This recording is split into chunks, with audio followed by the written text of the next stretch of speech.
Assalamualaikum warahmatullahi wabarakatuh. Apa kabarnya anak-anak hari ini? Sehat ya? Kita kembali ke pembelajaran dari tema 2 tentang menghemat energi. Kita lanjut ke sumber energi dari pembelajaran yang keempat. Sebelumnya lihat gambar dulu. Ini merupakan contoh sumber energi. Gambar apa ini? Iya, betul sekali. Ada lampu. Sumber energi apa yang membuat lampu bisa menyala? Kira-kira bagaimana? Ya, sumber energi apa yang membuat lampu bisa menyala? Sekarang kita pelajari dulu sumber energi yang membuat lampu menyala. Energi tidak memiliki ruang dan massa, tapi energi memiliki bentuk. Dengan kata lain, energi tidak terlihat, tapi energi bisa berbentuk. Bentuk-bentuk energi dibedakan menjadi 2, yaitu energi yang langsung bisa digunakan dan energi yang disimpan. Energi yang langsung bisa digunakan ada 5. Ada energi panas, cahaya, bunyi, listrik, dan kinetik. Itu bisa langsung digunakan. Misalnya energi panas dari api bisa langsung digunakan. Energi cahaya dari matahari bisa langsung dilihat. Energi bunyi dari petir misalnya.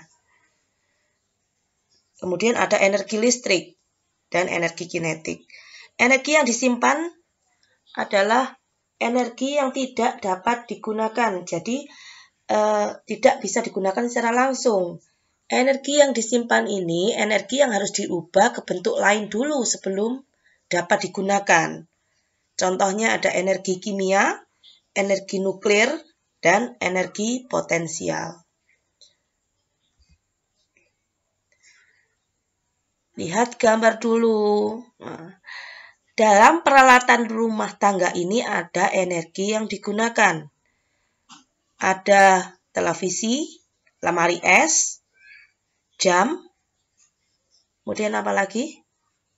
Ada AC dan ada lampu. Ada 2 energi di sini, energi yang bisa digunakan secara langsung dan energi yang harus disimpan dulu. Energi yang digunakan secara langsung misalnya listrik, TV menggunakan energi listrik, lemari es, lampu, dan AC langsung bisa digunakan dengan menggunakan energi listrik.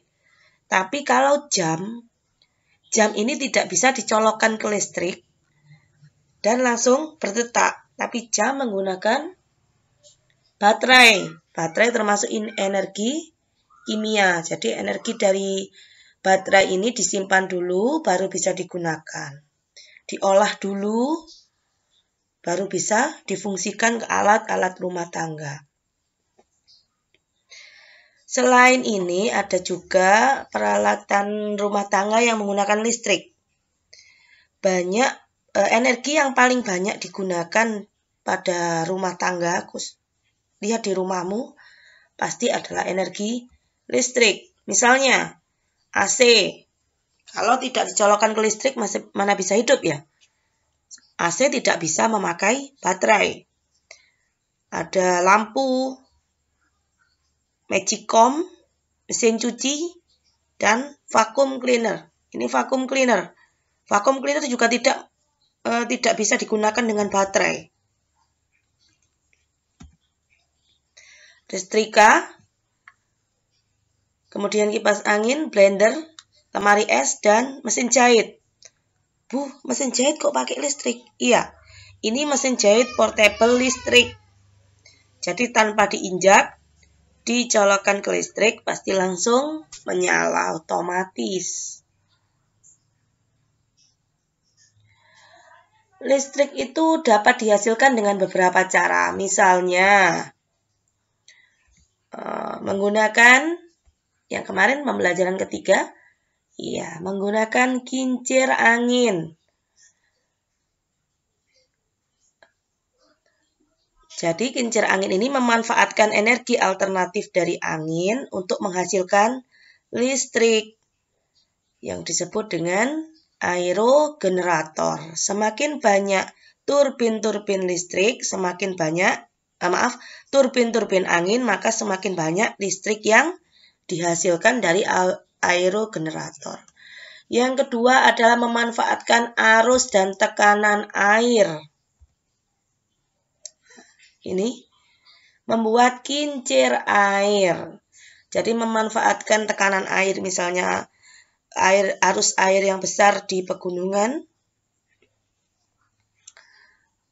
air terjun bisa dihubungkan ke sama juga generator, kemudian akan menghasilkan listrik dari putaran tersebut.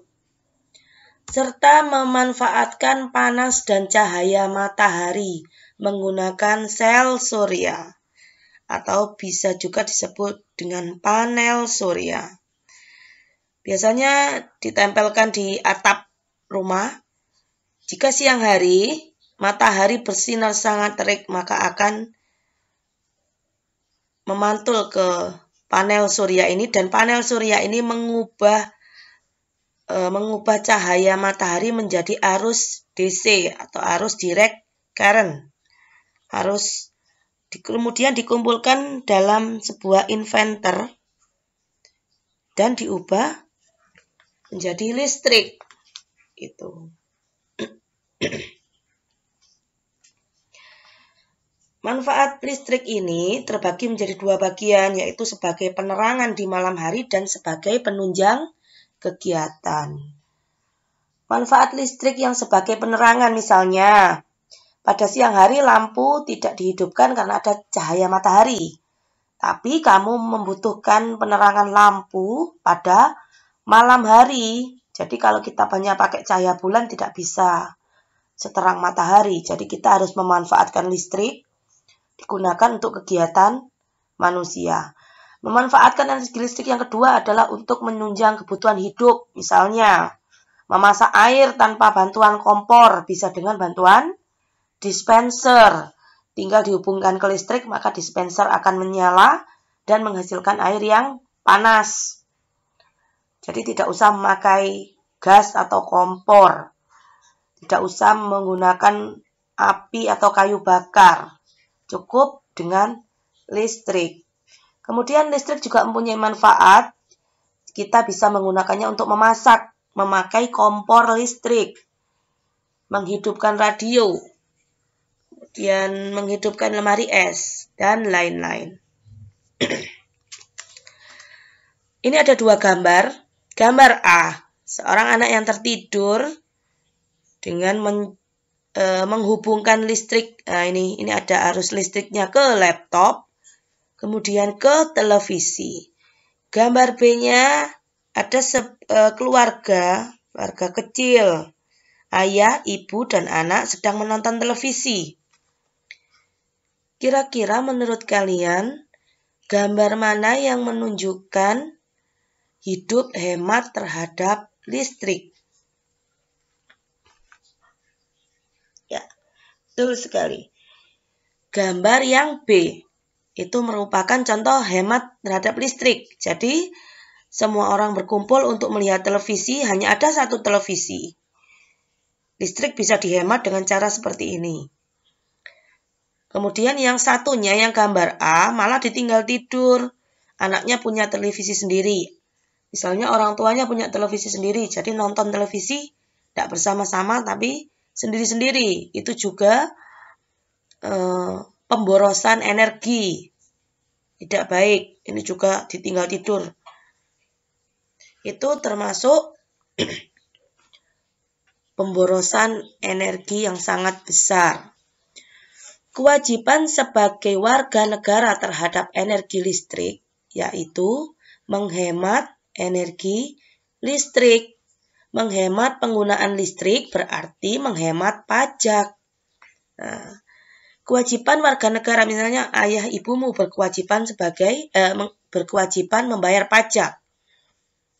Pajak ini digunakan untuk merawat apa? Misalnya merawat, kalau pemerintah menggunakan PLTA, pembangkit listrik tenaga air. Jadi, dengan pajak yang dibayar oleh ayah ibumu, pemerintah merawat PLTA itu agar kamu bisa menggunakan listrik. Misalnya, pemerintah menggunakan aerogenerator untuk menunjang listrik di sebuah wilayah. Maka warga di wilayah tersebut membayar pajak untuk merawat aerogenerator tersebut.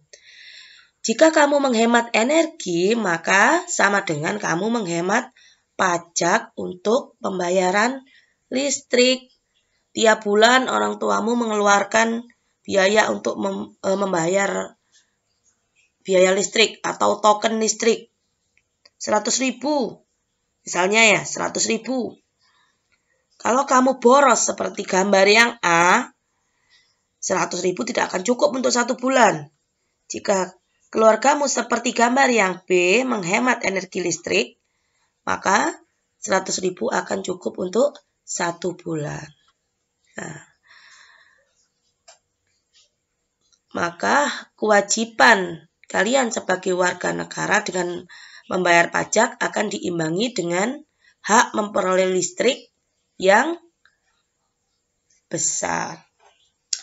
Selain itu, sebagai warga negara, selain membayar pajak, juga berkewajiban untuk menghemat listrik dengan cara 1. Pada siang hari mematikan lampu yang tidak digunakan, karena sudah ada cahaya matahari yang cukup terang. 2. Jika malam hari kamu akan tidur, gunakan lampu kecil untuk menghemat listrik. 3. Matikan peralatan yang tidak dibutuhkan. Misalnya, laptop ini sudah penuh, jadi tidak usah dicolokkan. Selain merusak elektronik, juga akan menambah biaya untuk pembayaran listrik. Itu adalah 3 contoh. 3 contoh untuk menghemat biaya listrik. Kemudian, ini dia, mematikan lampu saat tidur, menyalakan elektronik.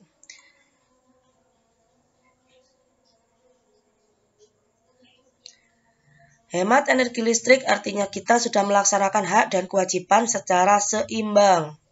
Jadi tidak haknya terus yang dikejar, kewajibannya tidak dibayarkan. Yang terakhir, tugas pertama, ada 5 soal. Sebutkan macam-macam energi. Yang tadi, bentuk-bentuk energinya apa saja. Yang kedua, energi alternatif dihasilkan dengan berapa cara? Tuh, disebutkan. Yang ketiga sudah jelas. Yang keempat juga, yang kelima juga sudah jelas. Tugas kedua, sebutkan 5 cara menghemat energi listrik yang ada di rumah.